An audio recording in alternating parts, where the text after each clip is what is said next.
ವಿದುರ ಉವಾಚ ತಸ್ಯ ಶೀಲನಿದೆ ಸಾಧೋರ್ಬ್ರಹ್ಮಣಸ್ಯ ಮಹಾತ್ಮನಃ ರಾಜ್ಞಾ ಕಥಂ ಅಬುದ್ಧಿಷ್ಟ್ವಾ ಪ್ರಜಾ ವಿಮನಾಯಯೌ. ವಿದುರ ಋಷಿ ಮೈತ್ರಿಯನ್ನು ಕೇಳಿದನು, ಪ್ರಿಯ ಬ್ರಾಹ್ಮಣೋತ್ತಮರೇ, ಅಂಗರಾಜನು ಬಹು ಸಜ್ಜನನಾಗಿದ್ದನು, ಉನ್ನತ ಚಾರಿತ್ರ್ಯವುಳ್ಳವನಾಗಿ ಬ್ರಾಹ್ಮಣ ಸಂಸ್ಕೃತಿಯ ಪ್ರೇಮಿಯಾಗಿದ್ದನು. ಅಂತಹ ಉನ್ನತಾತ್ಮನಿಗೆ ವೇನಂತಹ ಕೆಟ್ಟ ಮಗನು ಹುಟ್ಟಿದ್ದು ಹೇಗೆ? ಅವನಿಂದಾಗಿ ಅಂಗರಾಜನು ರಾಜ್ಯವನ್ನೇ ತೊರೆದು ಹೋದನಲ್ಲ, ಹೇಗೆ ಹೀಗಾಯಿತು? ಸೊ ಈ ಧ್ರುವ ಮಹಾರಾಜರ ವಂಶದ ವಿವರಣೆ ಈ ಅಧ್ಯಾಯ. ಸೊ ಇದರಲ್ಲಿ ಈಗ ಅಂಗ ಮಹಾರಾಜ, ಸೊ ಅಂಗ ಮಹಾರಾಜರು ವಿಶೇಷವಾಗಿ ಒಂದು 10 ಅಧ್ಯಾಯಗಳೇ ಈ ಭಾಗದಲ್ಲಿ ಪೃಥು ಮಹಾರಾಜರ ವಿವರಣೆ ಬರುತ್ತೆ. ಸೊ ಪೃಥು ಮಹಾರಾಜರ ಅಜ್ಜ ಇವರು ಅಂಗ ಮಹಾರಾಜ ಅಂದ್ರೆ ಅವರ ಅಜ್ಜ, ತಾತ. ಸೊ ಆದ್ರೆ ಅವರ ತಂದೆ ಈ ದುಷ್ಟ ವೇನ, ಸೇಮ್ ವೇನ ಮಹಾರಾಜ ಅಂತ ಕೇಳೋದು ಯಾರು? ಅದೇ. ಸೊ ಈ ವೇಣನ ತಂದೆ ಅಂಗ ಮಹಾರಾಜ. ಸೊ ಪೃಥು ಮಹಾರಾಜರು ಈಗ ಚರಿತ್ರೆ ಅವ್ರದ್ದು ಈಗ ಬರುತ್ತೆ ಭಾಗವತದಲ್ಲಿ 10 ಅಧ್ಯಾಯಗಳು, 8 ಅಧ್ಯಾಯಗಳು ಅದೇ ಬರುತ್ತೆ. 14ನೇ ಅಧ್ಯಾಯದಿಂದ ಆಲ್ಮೋಸ್ಟ್ ಎಷ್ಟು ನೆಕ್ಸ್ಟ್ ಬುಕ್ ಪೃಥು ಮಹಾರಾಜರು. ಸೊ ಅವರ ಹಿನ್ನೆಲೆ, ಈಗ ಅವ್ರ ಹಿನ್ನೆಲೆಯಲ್ಲಿ ಅಂಗ ಮಹಾರಾಜ. ಸೊ ಅಂಗ ಮಹಾರಾಜ ಅವರ ಅಜ್ಜ ತಾತ ರಾಜರ್ಷಿ, ಆದ್ರೆ ಅವರ ತಂದೆ ಕಟುಕ, ದುಷ್ಟ ಅಂತ. ಅದೇ ಇವಾಗ ವಿದುರನ ಪ್ರಶ್ನೆ, ಹೇಗೆ ಅಂತ. ರಾಜರ್ಷಿ ಇದ್ದಾರೆ ಮಹಾರಾಜರು. ಸೊ ಅವರ ಬನ್ನಿ, ಸೊ ಅವರ ಮಗನು ಹೇಗೆ ಸಾಧ್ಯ ಆಗುತ್ತೆ? ಸೊ ಅವರ ಗುಣ ಹೇಳ್ತಾ ಇದ್ದಾರೆ. ಅಂಗರಾಜನು ಬಹು ಸಜ್ಜನನಾಗಿದ್ದ, ಶೀಲನಿಧಿ. ಶೀಲನಿಧಿ ಅಂದ್ರೆ ಒಳ್ಳೆ ಗುಣಗಳ ನಿಧಿ. ಯಸ್ಯಾಸ್ತಿ ಭಕ್ತಿರ್ ಭಗವತ್ಯ ಕಿಂಚನ ಸರ್ವೇರ್ ಗುಣ ತತ್ರ ಸಮಾಸತೆ ಸುರ. ಅರಾವ ಭಕ್ತ ಕುತೋ ಮಹದ್ಗುಣ ಮನೋರಥೇ ನಾಸತಿ ಧಾವತೋ ಬಹಿಹಿ. ಸೊ ಆಕ್ಚುಲಿ ಹೇಳೋದು, ಭಗವಂತನ ಭಕ್ತರಿಗೆ ಎಲ್ಲ ಗುಣಗಳು ಹಾಗೆ ಬರುತ್ತೆ ಒಳ್ಳೆ ಗುಣಗಳು. ಹೇಗೆ ಒಂದು ಬೆಂಕಿ ಹತ್ರ ಹೋದಾಗ ಬೆಂಕಿಯ ಬಿಸಿಯನ್ನು, ಶಾಖವನ್ನು ಒಂದೇದೋ ಒಂದು ಕಬ್ಬಿಣವೋ ಏನೋ ಪಡೆಯುತ್ತೆ. ಸೊ ಅದೇ ರೀತಿಯಲ್ಲಿ ಭಗವಂತನು ಪರಮ ಪವಿತ್ರ. ಭಗವಂತನು ಎಲ್ಲ ಶೀಲ ನಿಧಿ, ಎಲ್ಲ ಶೀಲಗಳ ನಿಧಿ ಅಂದ್ರೆ ಕೃಷ್ಣ. ಎಲ್ಲದಕ್ಕೂ ಕಾರಣ ಅವನು, ಎಲ್ಲದರ ಮೂಲ ಅವನು. ಸೊ ಅವನ ಸಂಪರ್ಕದಲ್ಲಿ ಭಕ್ತರು ಕೂಡ ಅದನ್ನು ಪಡಿತಾರೆ. ಸೊ ಹಾಗೆ ಈ ಅಂಗ ಮಹಾರಾಜನು ಶೀಲನಿಧಿ, ಎಲ್ಲ ಒಳ್ಳೆ ಗುಣಗಳ ಸಂಪನ್ನ ವೈಷ್ಣವ, ಶುದ್ಧ ಭಕ್ತನ ವೈಷ್ಣವನಿಗೆ 26 ಗುಣಗಳು ಅಂತ ಕೂಡ ಹೇಳೋದು. ಸೊ ಹೀಗೆ ಆ ಗುಣಗಳು ಅಂಗರಾಜನಲ್ಲಿ ಇತ್ತು ಹೇಳ್ಬೋದು. ಅಂಗರಾಜನು ಬಹು ಸಜ್ಜನನಾಗಿದ್ದನು, ಉನ್ನತ ಚಾರಿತ್ರ್ಯವುಳ್ಳವನಾಗಿ. ಅವರು ಬ್ರಾಹ್ಮಣ ಸಂಸ್ಕೃತಿ ಅಂದ್ರೆ ಜೀವನದ ಪರಿಪೂರ್ಣತೆ, ಮಾನವ ಜನ್ಮ ನಾವು ಭಗವಂತನ ಭಕ್ತಿ ಮಾಡಿ ಭಗವದ್ಧಾಮಕ್ಕೆ ಹೋಗೋದು.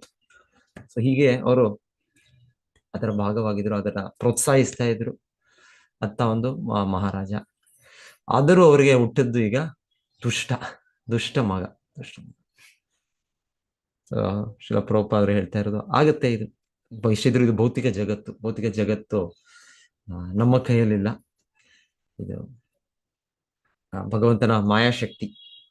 ದೈವೀಯೇಷ ಗುಣಮಯಿ ಮಮ ಮಾಯಾ ದುರತ್ಯ. ಭಗವಂತನ ಅಧಿಕಾರಿ ಮಾಯಾಶಕ್ತಿಗೆ ಭಗವಂತನ ವಹಿಸ್ಕೊಟ್ಟಿದ್ದಾರೆ. ಸೊ ಹಾಗೆ ಇಲ್ಲಿ ಮೇಲೆ ಕೆಳಗೆ ಇರುತ್ತೆ. ಮತ್ತೆ ಇಲ್ಲಿ ಹೇಳ್ತಾ ಇರೋ ಚಾಣಕ್ಯ ಪಂಡಿತರು ಹೇಳೋ ಒಂದು ಮಾತಿದೆ. ಹೇಳೋ ಮಾತು ಫ್ಯಾಮಿಲಿ ಎನಿಮೀಸ್ ಅಂತ ಹೇಳ್ತಾರೆ. ಆಕ್ಚುಲಿ ಫ್ಯಾಮಿಲಿ ಅಂದ್ರೆ ಹೋಮ್ ಸ್ವೀಟ್ ಹೋಮ್. ಯಾವಾಗ್ಲೂ ಹೇಳೋದು ನಾವು, ಮನೆ ಅಂದ್ರೆ ತುಂಬಾ ನಮ್ಗೆ ಏನಿದ್ರು ತೊಂದರೆ ಇಲ್ಲ, ಮನೆ ಎಲ್ಲರೂ ಇಲ್ಲೆಲ್ಲ ನಮಗೆ ತುಂಬಾ ಆತ್ಮೀಯರು ಅಂತ ಹೇಳೋದು. ಆದ್ರೆ ಹೇಳ್ತಾರೆ, ಏನೊಂದ್ಸಲ ಹೇಳ್ತಾರಲ್ಲ, ಪುತ್ರಹೀನಂ ಗೃಹಂ ಶೂನ್ಯಂ. ಸೊ ಈ ತರ ಎಷ್ಟೆಷ್ಟೋ ಇದೆ ಈ ತರ. ಮನೆ ಆದ್ಮೇಲೆ ಗೃಹಿಣಿ ನಾಸ್ತಿ ಗೃಹ ಅಂದ್ರೆ ಹೇಳ್ತಾರೆ, ಗೃಹ ಯಾವಾಗ ಅಂದ್ರೆ ಗೃಹಿಣಿ ಇದೆ. ಗೃಹ ಅಂದ್ರೆ ಒಂದು ಬಿಲ್ಡಿಂಗ್ ಅಲ್ಲ, ಕಟ್ಟಡ ಅಲ್ಲ. ಗೃಹ ಅಂದ್ರೆ ಹೆಂಡತಿ ಇರ್ಬೇಕಂತ, ಅವಾಗ ಅದು ಮನೆ ಆಗುತ್ತೆ. ಆದ್ರೆ ಮನೆಯಲ್ಲೂ ಕೂಡ ಅದು ಮನೆ ಆಗ್ಬೇಕಂದ್ರೆ ಗೃಹಿಣಿ ಬೇಕು, ಹೆಂಡತಿ. ಇಲ್ಲ ಅಂದ್ರೆ ಸುಮ್ಮನೆ ಕಟ್ಟಡ ಆಗಿ ಇದೆ, ಎಲ್ಲ ಫೆಸಿಲಿಟಿ ಎಲ್ಲ ಇದ್ರು ಕೂಡ ಅದು ಮನೆ ಅನ್ನುವಂತೆ, ಅದು ಮನೆ ಆಗುತ್ತೆ ಹೆಂಡತಿ. ಅವಾಗ ಮನೆಗೆ ಆ ಶೋಭೆ, ಅಲ್ಲಿ ಅದರ ಪರ್ಪಸ್ ಅದು. ಹಾಗೆ ಹೆಂಡತಿ ಇದ್ದು ನಂತರ ಹೆಂಡತಿ ಇದ್ರೂ ಸಾಕಾಗೋದಿಲ್ಲ, ಮಗ ಬೇಕು, ಮಕ್ಕಳು ಬೇಕು. ಮಕ್ಕಳಿಲ್ಲ ಅಂದ್ರೆ ಪುತ್ರಹೀನ ಗೃಹಂ ಶೂನ್ಯ. ಅದು ಕೂಡ ಗೃಹ ಮನೆ ಇದೆ, ಆದ್ರೆ ಗೃಹ ಮಕ್ಕಳಿಲ್ಲ ಅಂದ್ರೆ ಆ ಮನೆ ಕೂಡ, ಹೆಂಡತಿ ಬಂದರೆ ಸೊ ಅದು ಮನೆ ಡೆಫಿನೆಟ್ಲಿ ಗೃಹ ಅದು. ಆದ್ರೆ ಹೆಂಡತಿ ಇಲ್ಲ ಅಂದ್ರೆ ಶೂನ್ಯ. ಮತ್ತೆ ಹೆಂಡತಿ ಇಲ್ಲ ಮಕ್ಕಳಿಲ್ಲ ಅಂದ್ರೆ ಅದು. ಹೀಗೆ ಅದು ಒಂದೊಂದನೆ ಮತ ಗೃಹ ಕ್ಷೇತ್ರ ಸೂತ ಆಪ್ತ ಇದು ಹೋಗ್ತಾ ಇರುತ್ತೆ. ಸೊ ಅದೆಲ್ಲ ಆದಾಗ ಅದರಲ್ಲಿ ಆನಂದ. ಆದ್ರೆ ಇಲ್ಲಿ ಹೇಳ್ತಾ ಇದಾರೆ ಅದೆಲ್ಲವೂ ಇದ್ರೂ ಕೂಡ ಒಂದೊಂದ್ಸಲ ಅದು ಕೂಡ ದುಃಖ ಆಗ್ಬಿಡುತ್ತೆ. ಯಾವಾಗ ದುಃಖ ಆಗುತ್ತೆ ಅಂದ್ರೆ ಆ ಚಾಣಕ್ಯ ಪಂಡಿತರು ಹೇಳೋದು, ಆ ಋಣಕರ್ತ ಪಿತಾಶತ್ರೋರ್ ಅಂತ ಹೇಳ್ತಾರೆ. ಪಿತಾ ತಂದೆ, ತಂದೆ ತಂದೆ ಆಶ್ರಯದಲ್ಲಿದ್ರೆ ಅವಾಗ ತಂದೆ ಯಾವಾಗಲೂ ಮಕ್ಕಳ ಮೇಲೆ ಅವ್ರಿಗೆ ಇದಿರುತ್ತೆ, ಕಾಳಜಿ ಇರುತ್ತೆ. ಅದ್ ಹೇಳ್ತಾರೆ ಅವರು ಕೂಡ ಒಮ್ಮೊಮ್ಮೆ ಶತ್ರುಗಳಾಗ್ಬಿಡ್ತಾರಂತೆ. ಯಾವಾಗ ಶತ್ರುಗಳಾಗ್ತಾರೆ ಅವರು? ಋಣಕರ್ತ, ಋಣ ಋಣ ಅಂದ್ರೆ ಅವರು ಸಾಲ ತೆಗೆದುಕೊಂಡಿದ್ರೆ ಮತ್ ಸಾಲನ ಅವ್ರು ತೀರಿಸ್ಲಿಲ್ಲ ಅಂದ್ರೆ ಅವರು ನಮ್ಗೆ ವೈರಿ. ಯಾಕೆ ವೈರಿ ಅಂದ್ರೆ ಹೇಳ್ತಾರೆ, ತಂದೆಯಿಂದ ನಾವು ಸಾಮಾನ್ಯವಾಗಿ ಏನು ನಾವು ಪಡಿತೇವೆ? ಅವರ ಸಂಪಾದಿಸಿದ ಆಸ್ತಿ, ಅದ್ರಲ್ಲಿ ನಾವು ಇನ್ಹೆರಿಟೆನ್ಸ್, ಇದು ನನ್ನ ಸ್ವತ್ತು ಇದೆ, ಯಾಕೆಂದ್ರೆ ನನ್ನ ತಂದೆ ಅವರು ಮಾಡಿದ್ದೀವಿ, ಹಾಗೆ ನನ್ಗೆ ಅದ್ರಲ್ಲಿ ಅಧಿಕಾರ ಇದೆ, ಸಹಜವಾಗಿ ಅಧಿಕಾರ ಇದೆ ಅಂತ ನಾವು ಅದಕ್ಕೆ ಕಾನೂನಿಗೆ ಹೋಗ್ತೀವಿ, ಕಚೇರಿಗೆ ಹೋಗ್ತೀವಿ, ಜಗಳ ಫೈಟ್ ಮಾಡ್ತೀವಿ. ಯಾಕಂದ್ರೆ ಇದು ನನ್ನ ತಂದೆ ಮಾಡಿದ್ದು, ಇದು ನನ್ನ ತಂದೆ ಮಾಡಿದ್ರೆ ನನಗೂ ಅದ್ರ ಭಾಗ ಇದೆ. ಸೊ ಅದೇ ಹೇಳ್ತಾರೆ, ತಂದೆ ತಾಯಿ ಮಾಡಿದ್ದು ಅದು ಭಾಗ ಹೇಗೆ ಆಸ್ತಿ ಪಾಸ್ತಿಯಲ್ಲಿ ನಮ್ಗಿರುತ್ತೆ, ಅದೇ ರೀತಿಯಲ್ಲಿ ಅವರದು ಸಾಲ ಇದ್ರು ಕೂಡ ಅದು ನಮಗೆ ಇದೆ, ನಮ್ಮ ಒಳಗೆ. ಈಗ ಆಧುನಿಕ ಮನುಷ್ಯ ಅಂದ್ರೆ ಏನೋ, ನಾವು ಜಗಳ ಮಾಡ್ತೀವಿ, ಇದು ಮಾಡ್ತೇವೆ, ಕೋರ್ಟ್ಗೆ ಹೋಗ್ತೀವಿ, ಇನ್ನೊಂದು ಹೋಗ್ತೇವೆ, ಆಸ್ತಿ ಇದ್ರೆ ಹೋಗ್ತೇವೆ, ಸಾಲ ಇದ್ರೆ ಇಲ್ಲ ಇಲ್ಲ ಇಲ್ಲ ನಮಗೆ ನಮ್ದಲ್ಲ, ಅದು ಅವ್ರು ಮಾಡಿದ್ದು, ಅದು ನಮಗೆ ಅವ್ರ ಸಂಬಂಧ ಇಲ್ಲ. ಇದು ಓಕೆ. ಇವಾಗ ನಾವು ಈ ನಮ್ಮ ಆ ರಾಜ್ಯದ ಕಾನೂನು, ರಾಷ್ಟ್ರದ ಕಾನೂನು, ಇದೆಲ್ಲ ತುಂಬಾ ದೋಷಗಳಿವೆ, ಇದು ಪರಿಪೂರ್ಣವಾದಲ್ಲ. ಆದ್ರೆ ಭಗವಂತನ ಕಾನೂನಲ್ಲಿ ನಾವು ಹೊಣೆಗಾರಿಕೆ ಇದೆ. ಹೇಳ್ತಾರೆ ತಂದೆ ತಾಯಿಯರು ಮಾಡಿದ್ದು ಇದ್ರೆ ಸಾಲ ಯಾರಾದ್ರು ಕೊಡೋ ಇದ್ರೆ ನಾವು ಕೊಡ್ಬೇಕಂತ ಹೇಳ. ಪ್ರಭುಪಾದರು ಇತ್ತೀಚೆಗೆ ಪ್ರಭುಪಾದರು ಹೇಳೋದೊಂದು ಅದೇ, ಅವರು CR ದಾಸ್ ಅವರ ಒಂದು ಉದಾಹರಣೆ ಕೊಡ್ತಾರೆ. CR ದಾಸ್ ಅಂದ್ರೆ ದೊಡ್ಡ ಸ್ವತಂತ್ರ ಹೋರಾಟಗಾರ. ಸೊ ಅವರ ತಂದೆ ಕೂಡ ಆಕ್ಚುಲಿ ಅವರು ತುಂಬಾ ಶ್ರೀಮಂತರಂತೆ CR ದಾಸ್. ಆದ್ರೆ ಒಂದೊಂದ್ಸಲ ಆಗ್ಬಿಡುತ್ತೆ ಜೀವನದಲ್ಲಿ, ಯಾವಾಗ ಹೇಗೆ ಗೊತ್ತಾಗೋದಿಲ್ಲ. ಶ್ರೀಮಂತರು ಕೂಡ ಒಂದ್ಸಲ ಬಡವರಾಗ್ಬಿಡ್ತಾರೆ, ಏನೋ ಒಂದು ಕಡೆ ಅವ್ರು ಏನೋ ಒಂದು ಇನ್ವೆಸ್ಟ್ ಮಾಡಿದ್ದೋ, ಇನ್ನೊಂದು ಯಾವ್ದೋ ಮೋಸ ಮಾಡಿದ್ದು ಯಾರೋ ಏನೋ ಎನಿವೆ. ಸೊ ಅವ್ರ ತಂದೆ ಎಷ್ಟು ಇದಾಯ್ತು ಅಂದ್ರೆ ಅವ್ರು ಬಹಳ ಜನ ಹತ್ರ ಸಾಲ ತಗೊಂಡಿರ್ತಾರೆ. ಸೊ ಅವ್ರು ಸಾಯುವಾಗ ಸಾಲಗಾರನಾಗಿ ಸತ್ತದ್ದು CR ದಾಸ್ ಅವ್ರ ತಂದೆ. ಸೊ ಆಮೇಲೆ CR ದಾಸ್ ಹೇಳಿದ್ರಂತೆ, ನೋಡು ನಾನು ಈ ತರ ಎಷ್ಟೋ ಜನ ಸಾಲ ತಗೊಂಡಿದ್ದೇನೆ, ಸೊ ನೀನು ಅದೆಲ್ಲ ತೀರಿಸ್ಬೇಕು ಅಂತ ಅವ್ರು ಸತ್ತರು ಅವರು. ಆಮೇಲೆ ಅವ್ರ ಮಗನಾಗಿ ಇವರು ಒಂದು ದೊಡ್ಡ ಇದಾದ್ರು, ಶ್ರೀಮಂತನಾದ್ರು ಇವರು. ಆ ಟೈಮಲ್ಲಿ ಹೇಳ್ತಾರೆ ಬ್ರಿಟಿಷ್ ಬ್ಯಾರಿಸ್ಟರ್ ಅಂದ್ರೆ ಬ್ರಿಟಿಷ್ ಕೋರ್ಟ್ ಅಲ್ಲಿ ಇವರಿಗೆ ಅಷ್ಟು ಡಿಮ್ಯಾಂಡ್ ಇರುತ್ತೆ. ಆಮೇಲೆ ಇವರು ಕಾಂಗ್ರೆಸ್ ಅಧ್ಯಕ್ಷರಾಗೆಲ್ಲ ಆಗ್ತಾರೆ ಇವರು ಸ್ವಾತಂತ್ರ್ಯ ಹೋರಾಟ. ಸೊ ಅಷ್ಟು ಶ್ರೀಮಂತಿಕೆ ಪಡೆದ್ಮೇಲೆ ಇವರು ಎಲ್ಲ ಅವ್ರ ತಂದೆಗೆ ಯಾರ್ಯಾರು ಸಾಲಗಾರರು ಇದ್ರು ಎಲ್ಲರನ್ನು ಕರೆದು ತೀರ್ಸದ ಇದ್ರು. ಒಬ್ಬೊಬ್ರು ಯಾರೋ ಸಾಲಗಾರನು ಇಲ್ಲ ನನ್ನ ಇದ್ರಲ್ಲಿ ಇಲ್ಲ, ಲೆಕ್ಕದಲ್ಲಿ ಒಂದ್ಸಲ ಬುಕ್ಕೆ ಮಿಕ್ಸ್ ಆಗ್ಬಿಡುತ್ತೆ, ಟೈಮಲ್ಲೆಲ್ಲ ಬದಲಾಗ್ಬಿಡುತ್ತೆ. ಇಲ್ಲ ಅಂದ್ರೆ ಇಲ್ಲ ನನ್ನ ತಂದೆ ಹೇಳಿದ್ದಾರೆ ನಿಮಗೆ, ನಿಮ್ಮ ಹತ್ರ ಇಷ್ಟು ಹಣ ತಗೊಂಡಿದ್ದೇನೆ, ಸೊ ನೀವು ತೀರಿಸ್ಬೇಕು, ಸೊ ನಾನು ಕೊಡ್ತೇನೆ. ಅಂದ್ರೆ ಜನರು ಹಿಂದೆ ವೈದಿಕ ಕಾಲದಲ್ಲಿ ಅಂದ್ರೆ ಅವರು ಪ್ರಾಮಾಣಿಕತೆ, ನಮ್ಮ ಸಂಸ್ಕೃತಿ ವೈದಿಕ ಸಂಸ್ಕೃತಿ ಅಂದ್ರೆ ಹೇಗೆ ಅಂದ್ರೆ ಜನರಿಗೆ ತುಂಬಾ ಪ್ರಾಮಾಣಿಕತೆ.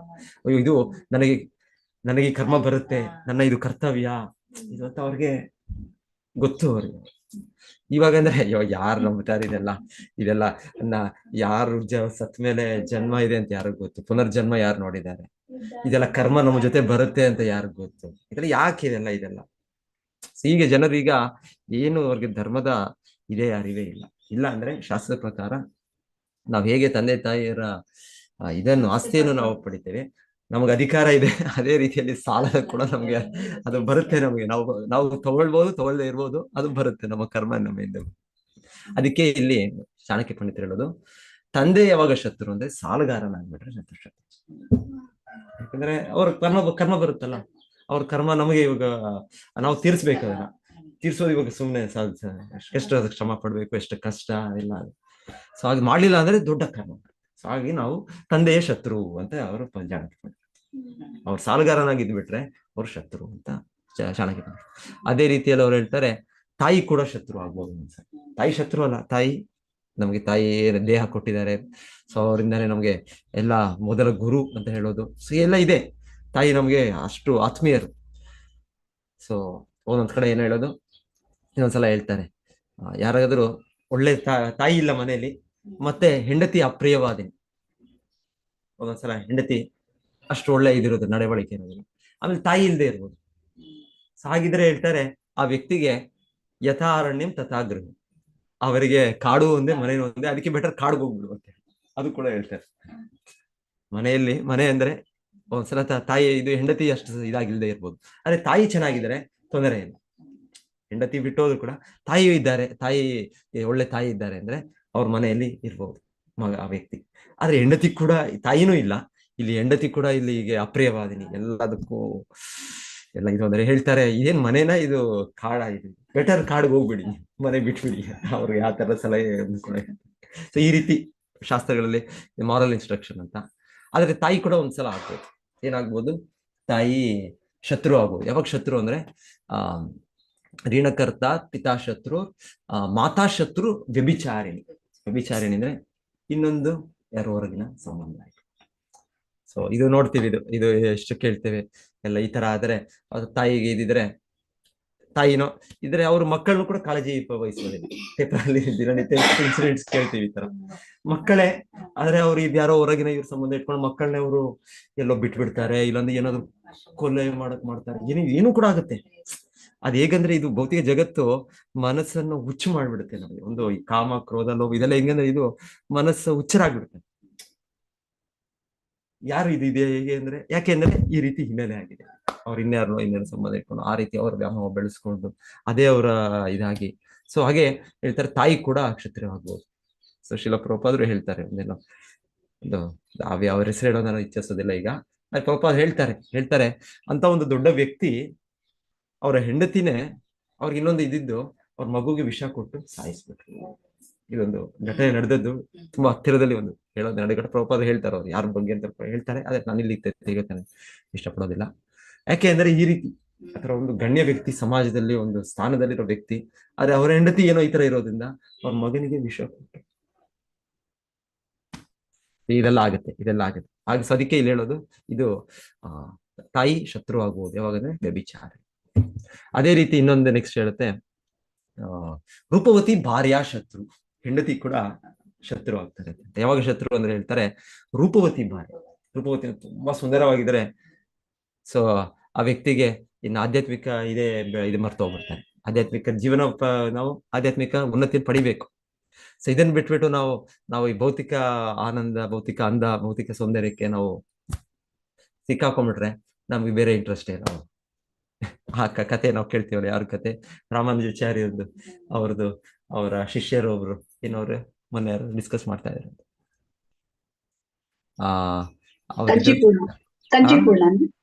ಅಲ್ಲ, ಕಂಚಿಪುರ ಅಲ್ಲ. ಅವರ ಶಿಷ್ಯರಾಗೋ ಮುಂಚೆ ಆ ವ್ಯಕ್ತಿ ಒಬ್ಬ ದೊಡ್ಡ ಪೈಲ್ವಾನ್, ದೊಡ್ಡ ರೆಸ್ಲರ್. ಅವರು ಶ್ರೀರಂಗಮಲ್ಲಿ ಇದು ನಡೀತಾ ಇದೆ. ಏನ್ ನಡೀತಾ ಇದೆ? ಫಂಕ್ಷನ್ ನಡೀತಾ ಇದೆ ಇವಾಗ. ನಿನ್ನೆ ನಮ್ದಿಲ್ಲಿ ದೋಣಿ ತಿಪ್ಪೋತ್ಸವ ನಡೀತಾ. ಸೊ ಎಲ್ಲರೂ ಕೂಡ ಭಗವಂತನ ಇದರಲ್ಲಿ ಅಲ್ಲಿ ನೋಡ್ತಾ ಇದ್ದಾರೆ, ಆನಂದಿಸ್ತಾ ಇದ್ದಾರೆ. ಆದ್ರೆ ಈ ವ್ಯಕ್ತಿ ಆತರ ನಡೀತಾ ಇರೋ ಫಂಕ್ಷನ್ ಅಲ್ಲಿ ಅದರಲ್ಲಿ ಆನಂದ ಇಲ್ಲ. ಆ ವ್ಯಕ್ತಿಗೆ ಅವನ ಹೆಂಡತಿ ಮೇಲೆ ಒಂದು ಕೊಡೆ ಇಟ್ಕೊಂಡು, ಅವನು ಹೆಂಡತಿಗೆ ಅಲ್ಲಿ ಬಿಸಿಲು ಬೀಳಬಾರದು, ಯಾಕೆ ಫಂಕ್ಷನ್ ಎಲ್ಲ ರಾತ್ರಿ ಹೊತ್ತಾಗುತ್ತೆ ಅಂತಲ್ಲ, ಸಂಜೆ ಹೊತ್ತು ಆಗುತ್ತೆ. ಸೊ ಅವಾಗ ಅದಕ್ಕೆ ಅವ್ರ ಹೆಂಡತಿಗೆ ಇದಾಗಬಾರ್ದು. ಅಂದ್ರೆ ಫುಲ್ ಅಲ್ಲಿ ಭಗವಂತನ ಸಮಾರಂಭ ನಡೀತಾ ಇದೆ, ಉತ್ಸವ ನಡೀತಾ ಇದೆ. ಅದು ಈ ವ್ಯಕ್ತಿ ಫುಲ್ ಕಾಳಜಿ. ಅದೇ ರಾಮಾನುಚಾರ್ಯರು ಎಲ್ಲ ಜನರು ನೋಡಿದ್ರೆ ನಗ್ತಾ ಇದ್ದಾರೆ, ಇಲ್ಲಿ ಏನ್ ನಡೀತಾ ಇದೆ, ಇಲ್ಲೆಲ್ಲ ದೊಡ್ಡ ಫಂಕ್ಷನ್, ದೊಡ್ಡ ಸಮಾರಂಭ, ಇದು ನಡೀತಾ ಇದೆ, ಭಗವಂತನ ಸಂತೃಪ್ತಿಗೆ ನಡೀತಾ ಇದೆ.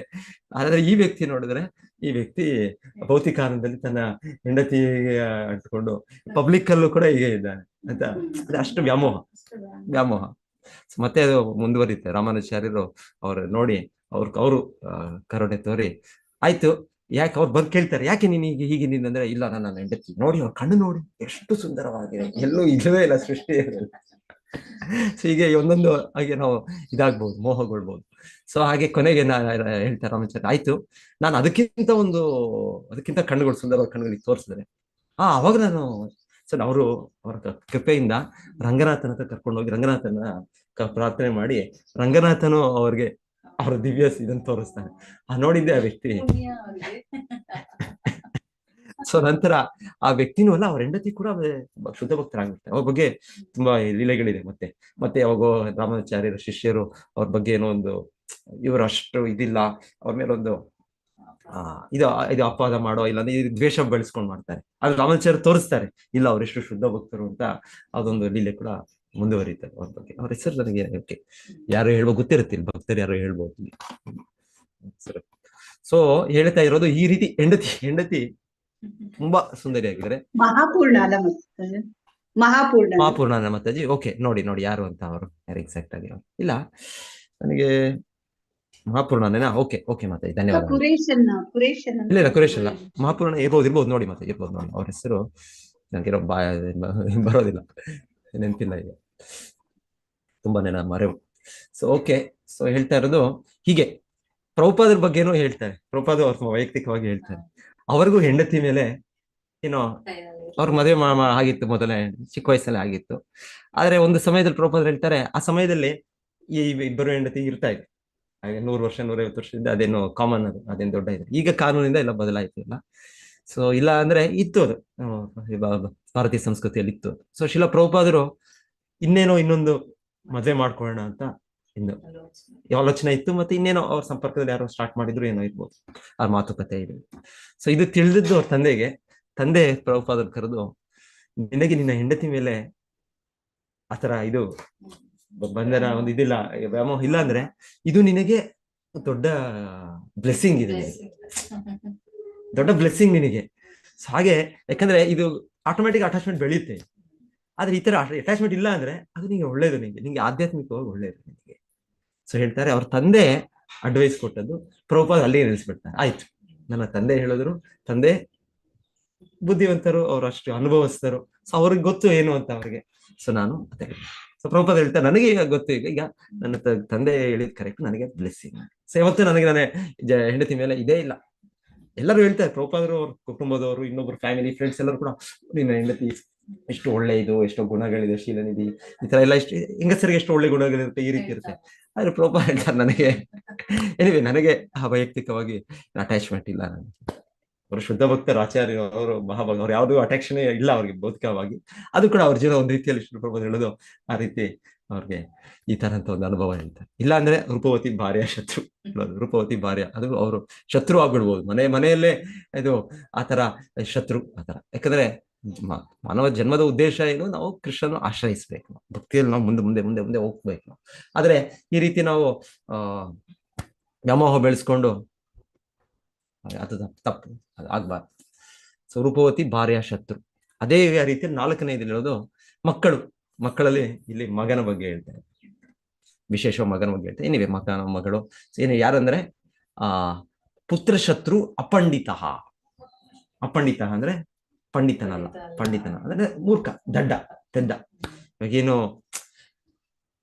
ಏನೋ ಗೊತ್ತಿಲ್ಲ, ಏನೋ ಒಂದು ಎಷ್ಟೆಷ್ಟೋ ರೀತಿಯಲ್ಲಿ ಈ ರೀತಿ ಇದ್ರೆ, ಈ ರೀತಿ ಅವರು ಅವಾಗ ಏನಾಗ್ಬಿಡ. ಆಕ್ಚುಲಿ ಮಕ್ಕಳಂದ್ರೆ ಮಕ್ಕಳು ತಂದೆ ತಾಯಿಯರನ್ನ ಸಲಹುತ್ತಾರೆ ಮುಂದೆ, ಆತರ ಹಿಂದೆ ಆತರ ಇರ್ತಾ ಇತ್ತು, ಆತರ ನೋಡ್ಕೊಳ್ತಾ ಇದ್ರು. ಮತ್ತೆ ಸೊ ಎಷ್ಟೋ ರೀತಿಯಲ್ಲಿ ತಂದೆ ತಾಯಿಯರ ಕೀರ್ತಿಯನ್ನು ಮಕ್ಕಳು ಮುಂದುವರಿಸ್ತಾರೆ ಅವರು. ಆಮೇಲೆ ಶಾಸ್ತ್ರ ಪ್ರಕಾರ ಅವರು ಏನಾದ್ರು ತಂದೆ ತಾಯಿಯರ ಆಚೆ ಈಚೆ ಆದ್ರೆ ಅವ್ರಿಗೆ ಶ್ರಾದ್ದ ಮಾಡೋದು, ಅದೆಲ್ಲ ಕಾರ್ಯಗಳು ಇರುತ್ತೆ. ಎಷ್ಟೋ ರೆಸ್ಪಾನ್ಸಿಬಿಲಿಟೀಸ್ ಇದೆ ಮಕ್ಕಳು ಅಂದ್ರೆ, ಎಷ್ಟೋ ರೆಸ್ಪಾನ್ಸಿಬಿಲಿಟೀಸ್ ಮಕ್ಕಳು ಅಂದ್ರೆ. ಸಾರಿ, ಆದ್ರೆ ಆ ಮಕ್ಕಳು ಆ ರೀತಿ. ಇನ್ನೊಂದ್ ಕಡೆ ಹೇಳ್ತಾರೆ, ಮಕ್ಕಳು ಅಪಂಡಿತ ಅಂದ್ರೆ ಮೂರ್ಖನಾಗಿರ್ಬೋದು, ಇನ್ನೊಂದು ಅಥವಾ ಭಕ್ತರಿಲ್ಲದೆ ಇರ್ಬೋದು. ಸೊ ಐದರ್ ಅವರು ಭಕ್ತರಾಗ್ಬೇಕು, ಭಕ್ತರಾದ್ರೆ ಭಕ್ತನೂ ಅಲ್ಲ, ಈ ತರ ವಿದ್ವಾಂಸನೂ ಅಲ್ಲ, ಈ ತರ ಏನು ತಿಳಿದಿಲ್ಲ ಈ ತರ ಇದಂದ್ರೆ ಆತರ ಇದು ಮಕ್ಕಳು ಏನ್ ಪ್ರಯೋಜನ ಅಂತ ರೀತಿ ಕೂಡ ಹೇಳೋದಿದೆ. ಸೊ ಇಲ್ಲಿ ಫ್ಯಾಮಿಲಿ ಎನಿಮೀಸ್ ಇದೆಲ್ಲ, ಕುಟುಂಬದಲ್ಲಿ ಫ್ಯಾಮಿಲಿ ಎನಿಮೀಸ್ ಅಲ್ಲ, ಫ್ಯಾಮಿಲಿ ಅಂದ್ರೆ ಫ್ರೆಂಡ್ಸ್, ಫ್ಯಾಮಿಲಿ ಅಂದ್ರೆ ತುಂಬಾ ಆತ್ಮೀಯ, ಆದ್ರೆ ಇವರು ಶತ್ರುಗಳು. ಸೊ ಈ ರೀತಿ ಇದೆಲ್ಲ ಇದೆ ಈ ರೀತಿ. ಸೊ ಪ್ರಭುಪಾದರು ಹೇಳ್ತಾರೋ ಇದಕ್ಕೆ ಪರ್ಟಿಕ್ಯುಲರ್ಲಿ ಕಲಿಯುಗದಲ್ಲಿ ಇದು ಕಾಮನ್, ಇದು ಇದು ಎಲ್ಲ ಕಡೆ ಇದೆ, ಇದು ಎಲ್ಲರಿಗೂ ಇದೆ. ಇದು ಒಬ್ಬರಿಗೆ ಫಾದರ್ ಎನಿಮಿ ಇರ್ಬೋದು, ಒಬ್ಬರಿಗೆ ಮದರ್ ಎನಿಮಿ ಇರ್ಬೋದು, ಇನ್ನೊಬ್ಬರಿಗೆ ಹೆಂಡತಿ ಎನಿಮಿ ಇರ್ಬೋದು, ಇನ್ನೊಬ್ಬರಿಗೆ ಮಗ ಎನಿಮಿ, ಯಾರೋ ಒಂದು ಎನಿಮಿ ಇರ್ಬೋದು ಫ್ಯಾಮಿಲಿಯಲ್ಲಿ. ಈ ತರ ಎಲ್ಲ ಸನ್ನಿವೇಶ ಇದೆ. ಸೊ ಏನ್ ಮಾಡ್ಬೇಕು? ಸೊ ಪ್ರಭುಪಾದರು ಹೇಳ್ತಾರೆ, ಏನ್ ಮಾಡೋದು, ಇರೋದು ಟಾಲರೇಟ್, ಸಹ ಹೇಗೆ ಅಂಗ ಮಹಾರಾಜ ಕೂಡ ನೋಡ್ತೀವಿ, ಎಷ್ಟು ಪ್ರಯತ್ನ ಪಟ್ಟರು ಅವ್ರು ಮಾಡ್ಲಿಲ್ಲ ಅಂತಲ್ಲ, ಅವ್ರ ಮಗನನ್ನು ಕೂಡ ಪರಿವರ್ತನೆ ಮಾಡೋ ಪ್ರಯತ್ನ ಕೂಡ ಮಾಡಿದ್ರು, ಬಹಳ ಪ್ರಯತ್ನ ಮಾಡಿದ್ರು. ಆದ್ರೆ ಆದ್ರೂ ಪ್ರಯತ್ನದಲ್ಲೂ ಕೂಡ ಕೊನೆಲಾಗ್ಲಿಲ್ಲ. ಏನ್ ಮಾಡೋದು, ನಾವು ಆ ಒಂದು ವೈರಾಗ್ಯ ಭಾವ ಇರ್ಬೇಕು, ನಮ್ಮಲ್ಲಿ ಡಿಟ್ಯಾಚ್ಮೆಂಟ್ ಇರ್ಬೇಕು, ನಮ್ಮಲ್ಲಿ ಪ್ರಯತ್ನ ಪಡಬಾರ್ದು ಅಂತಲ್ಲ, ಮಾಡ್ಬೇಕು, ಪ್ರಯತ್ನ ಪಡ್ಬೇಕು. ಆದ್ರೆ ಪ್ರಯತ್ನ ಮಾಡ್ತಾ ಮಾಡ್ತಾ ಅಷ್ಟೇ ನಾವು ಅಂತಲ್ಲ, ಆದ್ರೆ ಇದು ಕೊನೆಗೆ ಇದು ಕೃಷ್ಣ ಇಚ್ಛೆನೇ ಇದೆ ಅಂತ ತಿಳ್ಕೊಂಡು ನಾವು ಫೈನಲಿ ಕೃಷ್ಣ ಇಚ್ಛೆ ಮತ್ತೆ ಕೃಷ್ಣನು ಎಲ್ಲವೂ ಇಚ್ಛೆ ಮಾಡೋದು ಒಳ್ಳೇದಕ್ಕೆ, ನಮ್ಮ ಕೆಟ್ಟದಕ್ಕೆ ಮಾಡ್ತಾನೆ ಕೃಷ್ಣನು. ಪ್ರಯತ್ನ ಪಡೋದು ನಾವು, ಮತ್ತೆ ಕೃಷ್ಣನು ಕೂಡ ಆ ರೀತಿ ಒಂದು ವ್ಯವಸ್ಥೆ ಆಗ್ಬೇಕು ಅಂದ್ರೆ ಅದು ಕೊನೆಗೆ ನಮಗೆ ಒಳ್ಳೇದಕ್ಕೆ ಕೃಷ್ಣ ಮಾಡಿದ, ಕೊನೆಗೆ ಆತರ ನಮಗೆ ಕಷ್ಟಗಳು ಬರೋದು. ಅಂಗಮಹಾರಾಜ ಅದೇ ತುಂಬಾ ಚೆನ್ನಾಗಿದೆ. ಮುಂದೆ ಅಂಗಮಹಾರಾಜ ಪ್ರಯತ್ನ ಪಡ್ತಾರೆ, ಮತ್ತೆಲ್ಲ ಆದ್ಮೇಲೆ ಕೊನೆಗೆ ಅವರು ಅನ್ಕೊಳ್ತಾರೆ, ಇದು ಕೃಷ್ಣನ ಕೃಪೆನೇ ನನಗೆ, ಆಕ್ಚುಲಿ ಈ ರೀತಿ ನಂಗೆ ಆಗೋದ್ರಿಂದ ನನಗೆ ಒಳ್ಳೇದೇ ಆಯ್ತು ಅಂತ ಅವ್ರಿಗೆ ಪೃಥು ಮಹಾರಾಜ್ ಬರ್ತಾರೆ. ಮತ್ತೆ ಇವರು ಕೂಡ ಅಂಗಮಹಾರಾಜರು ಅವರು ಸಂಪೂರ್ಣವಾಗಿ ಕೃಷ್ಣನ ಶರಣಾಗತಿ ಪಡ್ಬೇಕು.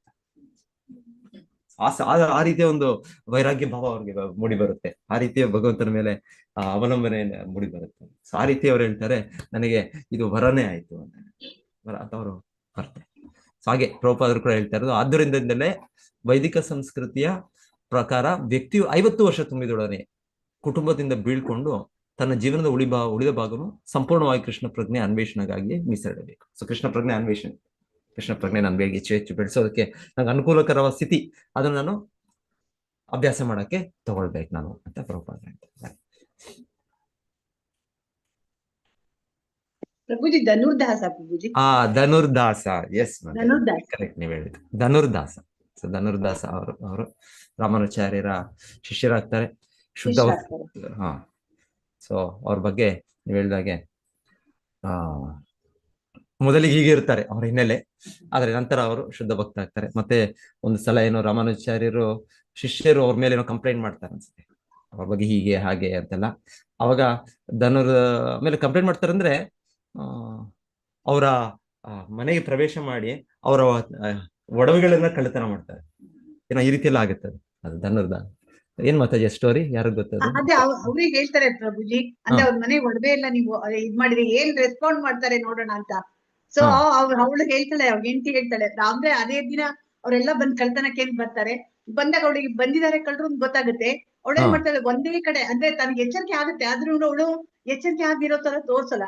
ಸೊ ಒಂದೇ ಕಡೆ ಹಂಗೆ ಮಲಗಿರ್ತಾಳೆ, ಒಂದ್ ಸೈಡ್ ಇಂದ ಆಭರಣ ಎಲ್ಲ ತಗೊಂಡ್ಬಿಡ್ತಾರೆ, ಗಂಡ ಬಂದಾಗ ಹೇಳ್ತಾಳ ಅವಳು, ಅಂದ್ರೆ ನಂಗೆ ಹಿಂಗ್ ಬಂದಿದ್ರು, ಅಯ್ಯೋ ನೀನ್ ಯಾಕೆ ಈ ತರ ಮಾಡಿದೆ, ನೀನ್ ಎಲ್ಲಾನು ಕೊಡ್ಬೇಕಾಗಿತ್ತು ಅಂತ ಹೇಳ್ತಾನ ಅವನು. ಅಂದ್ರೆ ಅಷ್ಟೊಂದು ಇದಾಗೋಗ್ಬಿಟ್ಟಿರ್ತಾರೆ, ಅವ್ರಿಗೆ ವೈರಾಗ್ಯ ಭಾವ ಬಂದ್ಬಿಟ್ಟಿದೆ, ಏನು ಇದೇ ಇಲ್ಲ ಅವ್ರಿಗೆ.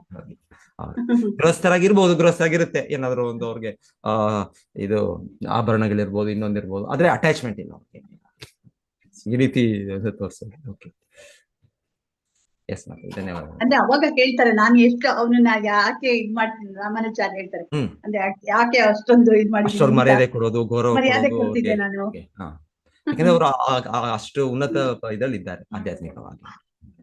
ಆಧ್ಯಾತ್ಮಿಕ ಜೀವನ ಉನ್ನತಿ ಅಂದ್ರೆ ವೈರಾಗ್ಯ ಮತ್ತೆ ಜ್ಞಾನ, ಭೌತಿಕದಿಂದ ವೈರಾಗ್ಯ ಬೆಳೆಸಬೇಕು. ಓಕೆ, ಹರೇ ಕೃಷ್ಣ. ಎಲ್ಲರಿಗೂ ಹೊಸ ವರ್ಷದ ಶುಭಾಶಯಗಳು. 2026 ವರ್ಷಗಳು, ದಿನಗಳು, ಕ್ಯಾಲೆಂಡರ್. ಹರೇ ಕೃಷ್ಣ ಪ್ರಭುಜಿ, ನಿಮ್ಗೂ ಹೊಸ ಶುಭಾಶಯಗಳು. ಹರೇ ಕೃಷ್ಣ, ಧನ್ಯವಾದಗಳು ಮಾತಾಡಿ, ಧನ್ಯವಾದ. ಎಷ್ಟು ಬೇಗ ಹೋಗ್ಬಿಡುತ್ತೆ ವರ್ಷ. ಅಯ್ಯೋ, ಇಲ್ಲ ಪರ್ಟಿಕ್ಯುಲರ್ಲಿ ನಾವೇನು ಕೃಷ್ಣ ಪ್ರಜ್ಞೆ ಬಂದ್ರೆ ಇನ್ನೂ ಬೇಗ ಆಗುತ್ತೆ. ಕೃಷ್ಣ ಪ್ರಭುಜಿ, ಧನ್ಯವಾದಗಳು. ಹರೇ ಕೃಷ್ಣ ಮಾತಾಜಿ, ಹರೇ ಕೃಷ್ಣ. ಮಾತಾಜಿ, ಧನ್ಯವಾದಗಳು ಮಾತಾಜಿ. ಹರೇ ಕೃಷ್ಣ ಪ್ರಭುಜಿ, ಧನ್ಯವಾದಗಳು. ಹರೇ ಕೃಷ್ಣ ಪ್ರಭುಜಿ, ಧನ್ಯವಾದಗಳು. ನೀವು ಮಿಸ್ ಮಾಡ್ಕೊಂಡ್ಬಿಟ್ವಿ ಪ್ರಭುಜಿ, ಹುಷಾರಿಲ್ಲ ಅಂತ ಕೇಳಿದ್ವಿ ನೆನ್ನೆ. ಈಗ ಹೇಗಿದ್ದೀರಾ? ನನಗೆ ಬ್ಯಾಕ್ ಪೇನ್ ಇದೆ, ಪ್ರಾಬ್ಲಮ್ ಬಂತು. ಲಾಸ್ಟ್ ಇಯರ್ ನಿಮ್ದು ಒಳ್ಳೆ ಕೀರ್ತನೆ ಎಲ್ಲ, ಲಾಸ್ಟ್ ಇಯರ್. ಈ ವರ್ಷ ಮಿಸ್ ಮಾಡ್ಕೊಂಡ್ಬಿಟ್ವಿ ನಾವು ನಿಮ್ಮನ್ನ. ಲಾಸ್ಟ್ ಇಯರ್ ಮಿಸ್ ಮಾಡಿದೆ ಪ್ರಭುಜಿ, ಬರ್ಬೇಕಂತ. ನಾನು ಸಂಡೇ ಬರ್ತೇನೆ ಪ್ರಭುಜಿ. ಎಸ್ ಪ್ರಭು, ಇಲ್ಲ ಚೆನ್ನಾಗಿ, ಸ್ವಲ್ಪ ಕಡಿಮೆ ಉಂಟು, ಆರೋಗ್ಯ ಇದಾಗಿ ಕಡಿಮೆ ಆಮೇಲೆ ಹೋಗ್ತಾನೆ. ಹರೇ ಕೃಷ್ಣ ಪ್ರಭುಜಿ, ಧನ್ಯವಾದ. ಹರೇ ಕೃಷ್ಣ ಮಾತಾಜಿ. ಹರೇ ಕೃಷ್ಣ. ಇಲ್ಲಿ ನೋಡಿ ನಮ್ಮ ಮಾತಾಜಿಗಳೆಲ್ಲ ಇದ್ದಾರೆ, ಬೆಂಗಳೂರಿಂದ ಬಂದಿದ್ದಾರೆ ಮಾತಾಜಿ. ಹರೇ ಕೃಷ್ಣ. ಹರೇ ಹರೇ ಕೃಷ್ಣ. ಕೃಷ್ಣ. ಹರೇ ಕೃಷ್ಣ. ಎಲ್ಲರಿಗೂ ಶುಭಾಶಯಗಳು. ಹರೇ ಕೃಷ್ಣ ಮಾತಾಜಿ, ತಮಗೂ ಕೂಡ ಎಲ್ಲರಿಗೂ. ಹೆಸರುಗಳು ಹೇಳ್ಬಿಡಿ ಮಾತಾಜಿ.